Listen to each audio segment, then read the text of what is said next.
ભજન શા માટે કરવું શંકરાચાર્યજીએ કહ્યું? કારણ કે મૃત્યુ સમયે ભજન સિવાય, હરિનામ સિવાય કોઈ તારું રક્ષણ કરશે. હવે સમજવાનું છે સિન્સિયરલી. આ રક્ષણ શું? મોત આવશે ત્યારે ભગવાનનું ભજન સિવાય, હરિભજન સિવાય તારું કોઈ રક્ષણ નહીં કરે. ત્યાં રક્ષણ શું? મૃત્યુ સમયે, મોત સમયે. એટલે જે હરિભજન કરતો હોય એને મોત ના આવે, હરિભજન કરતો હોય એ મરે નહીં.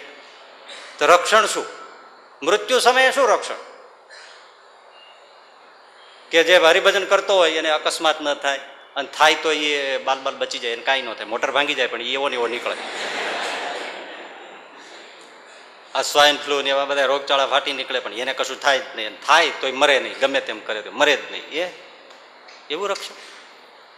એ તો ભાઈ આસ્તિક હોય કે નાસ્તિક હોય, ભજન કર્યું હોય તોય ભલે ને હરિભજન ન કર્યું હોય તોય ભલે, એને રોગચાળામાં ઝપટમાં આવે એને ઉકલી જાય, અકસ્માતમાં એ પણ ચાલ્યા જાય, મૃત્યુ આવે ત્યારે એ ચાલ્યા જાય.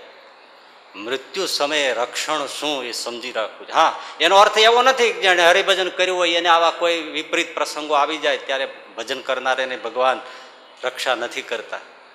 એની ભાવના ઉપર અને એને જેવા હિત ઉપર હરિભજન કરનારાને ભગવાન રક્ષા કરે છે.